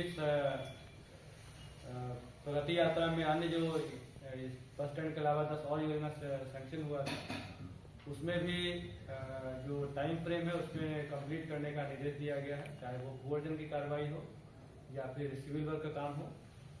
सबसे महत्वपूर्ण जो शहर का एलिवेटेड कॉरिडोर है, इसके लिए कल 27 जनवरी को संवेदक को अपॉइंटेड डेट मिल गया है। मीनिंग देर है कि वहाँ कल आज से उसका टाइम काउंटिंग शुरू हो गया कि आज से 3 साल में उसको कंप्लीट करना है।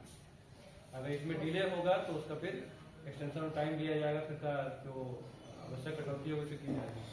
तो आज से उसका डे 1 काउंट होना शुरू हो गया है। तो इसको हम लोग को आज से नेक्स्ट 3 साल है 28/1/2029 को एलिवेटेड कॉरिडोर को कंप्लीट करना है।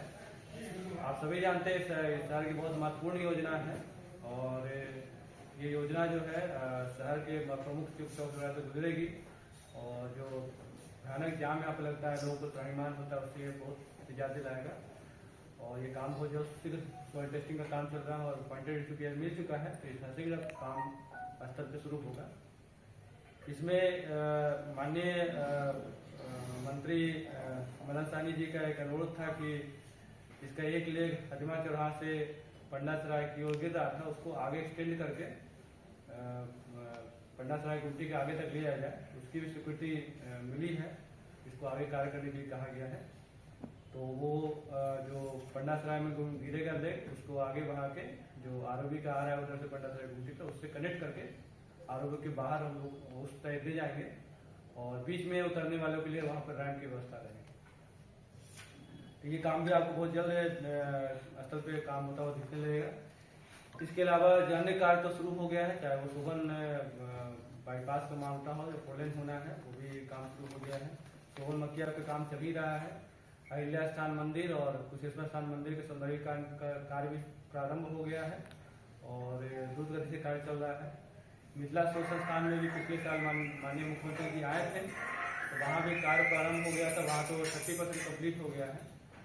उसके मिथिला शोध संस्थान के कनेक्टिविटी की बात चर्चा हुई थी माननीय मुख्यमंत्री की यात्रा में भी, तो उसमें आवश्यक कार्रवाई करने हेतु कहा गया है। उसके कनेक्टिविटी के लिए हमने पथ निर्माण विभाग को प्रस्ताव भेजा है और शीघ्र ही उसको भी हम लोग सैंक्शन कराएंगे।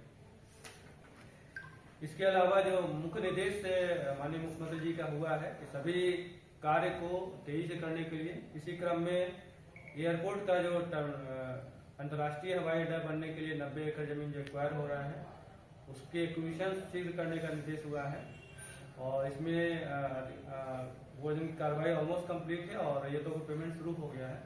हम लोग फरवरी माह में जो भी 300 करोड़ ये पेमेंट होना है उसको हम लोग वहाँ पे कैंप करवा के सभी 4 महीने में पेमेंट करेंगे ताकि वो हमारे अधिपत्य में आ जाए और अंतर्राष्ट्रीय हवाई अड्डे बनने की कवायद भी आगे शुरू।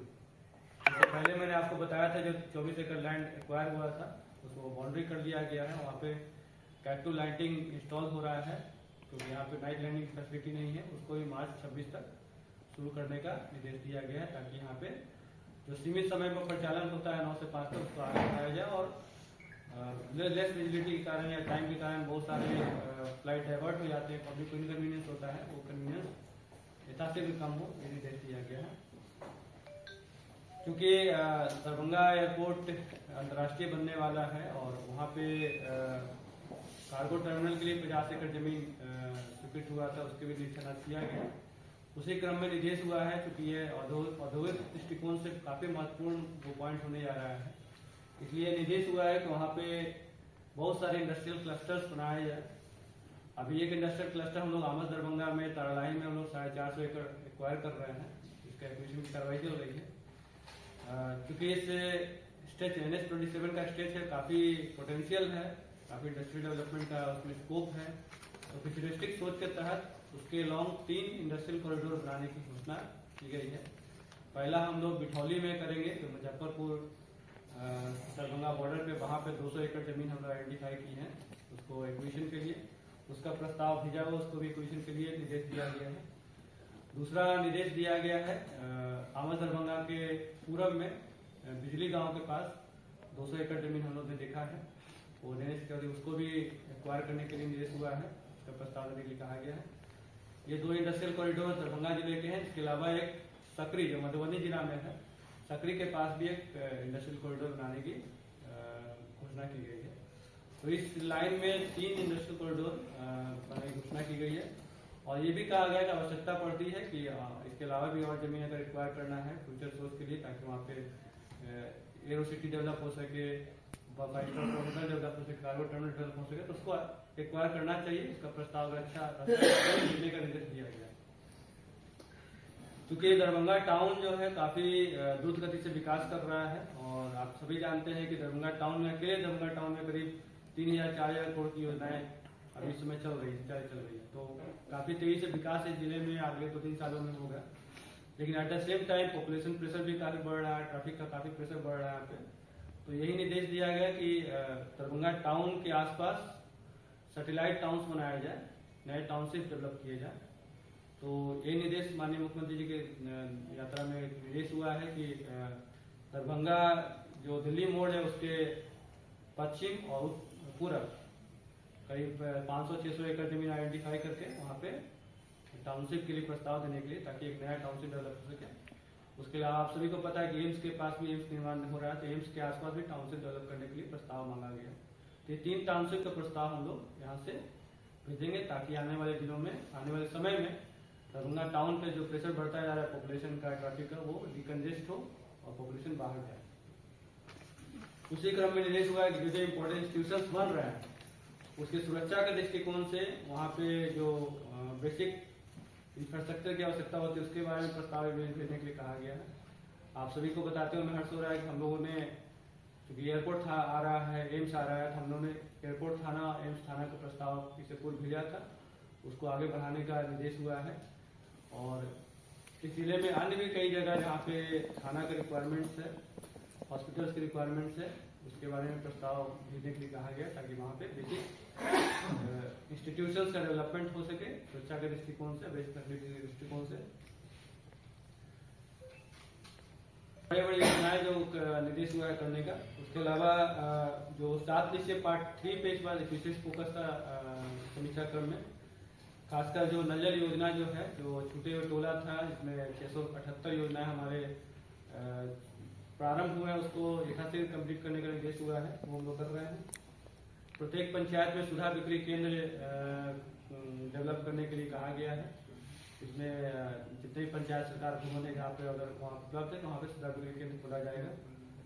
और जो मोक्ष धाम होता है पंचायत में, आइडेंटिफाइड प्लेस पे सबों को जलाया जाता है मोक्ष धाम के रूप में, वहाँ पे बेसिक फैसिलिटीज मुहैया कराने के लिए चिन्हित स्थानों पर निर्देश हुआ है पंचायत फंड करने के लिए, तो भी हम लोग शुरू करेंगे। डिग्री कॉलेज खोलने का घोषणा हुआ है सरकार के विषय के तहत। जिले के प्रत्येक प्रखंड में डिग्री कॉलेज होना चाहिए। तो हमारे 18 प्रखंड में 10 प्रखंडों में डिग्री कॉलेज का प्रेजेंस है, चाहे वो समझता प्राप्त हो या सरकारी डिग्री कॉलेज है। 8 प्रखंड में कोई प्रेजेंस नहीं है। 8 प्रखंड में शीघ्र 5 एकड़ जमीन खोजने का निर्देश दिया गया है। हम लोग ने सिंहबाड़ा के सनापुर पंचायत में और कुशेश्वर पोस्तान पूर्वी ब्लॉक में 5 एकड़ जमीन चिन्हित करके प्रस्ताव भेजा है। शेष अंचलों में भी जमीन खोजने के लिए कहा गया है।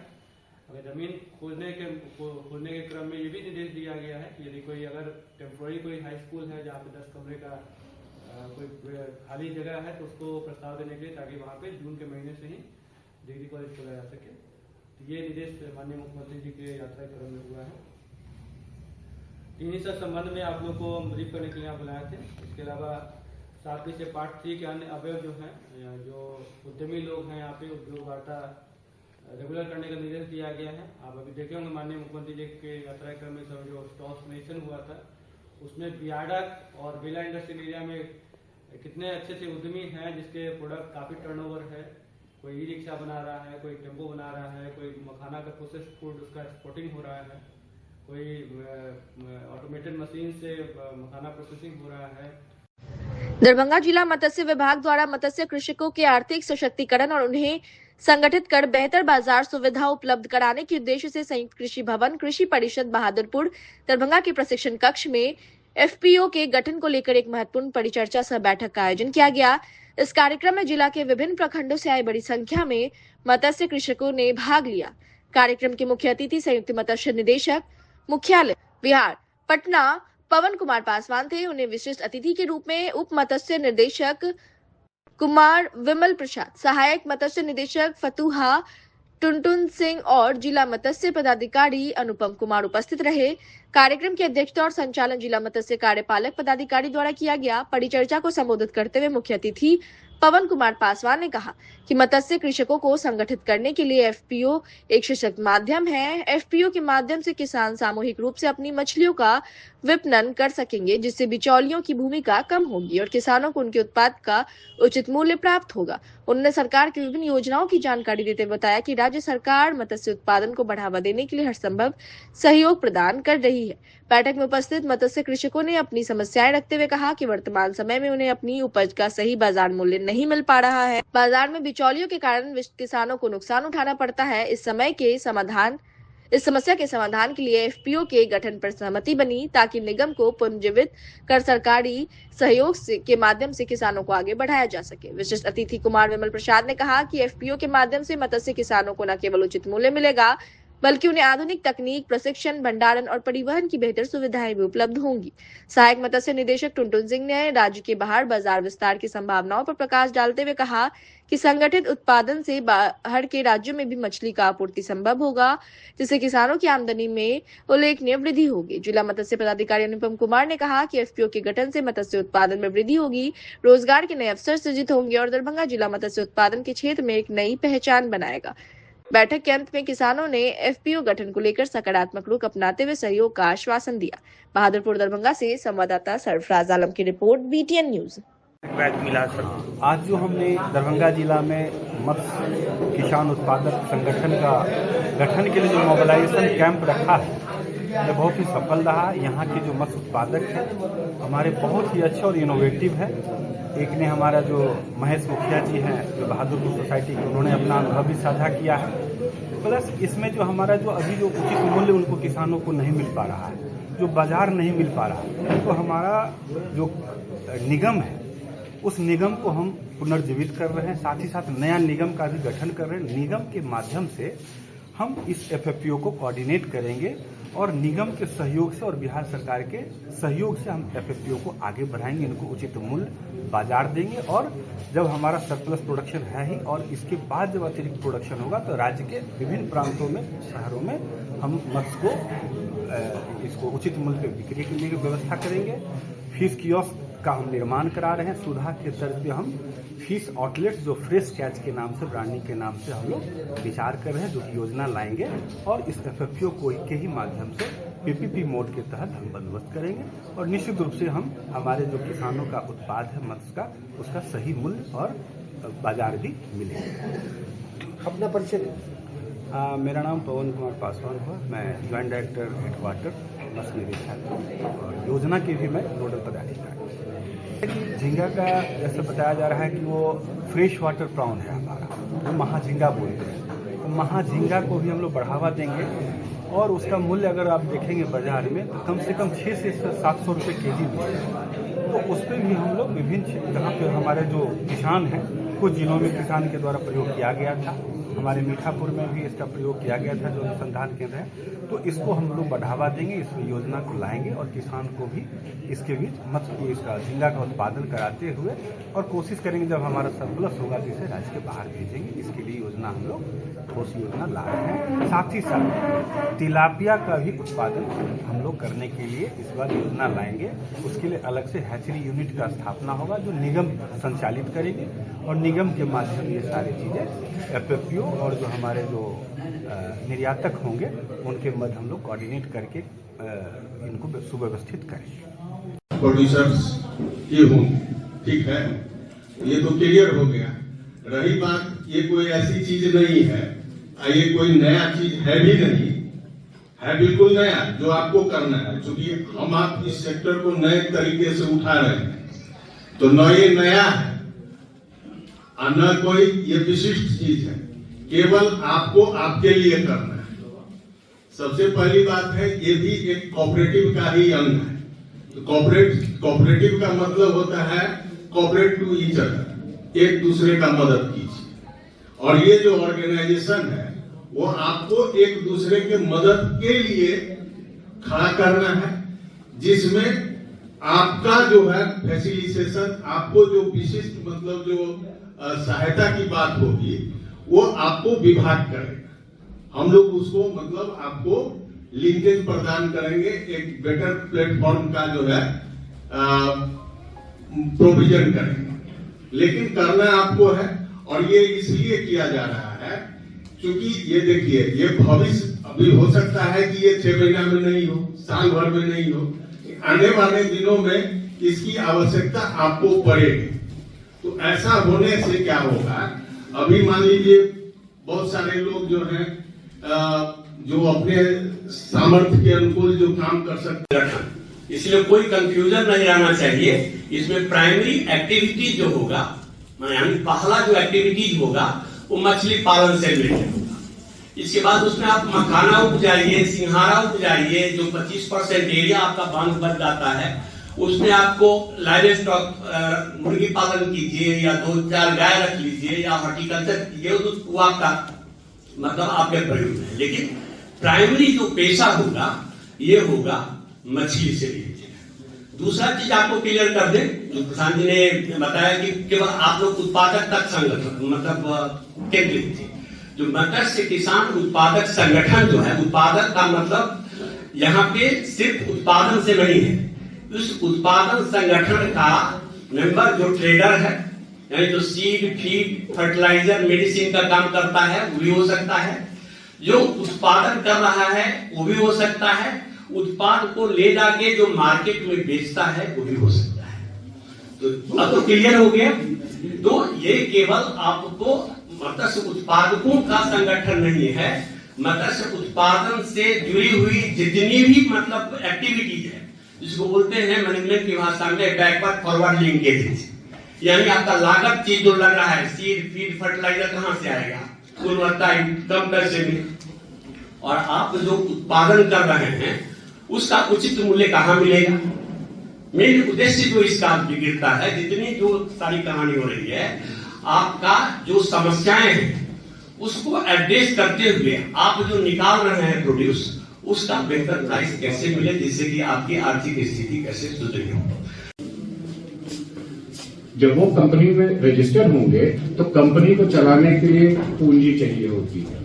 पूंजी अपने आप नहीं आएगी, हवा में नहीं निकलती है पूंजी। पूंजी आपकी अपनी होगी, पूंजी आपकी अपनी होगी। आप उसके कंपनी के शेयर होल्डर होंगे 300 के साथ। वो डायरेक्टर्स आपस में बैठ करके डिसाइड कर लेंगे कि क्या आपका एक शेयर की क्या वैल्यू होनी चाहिए।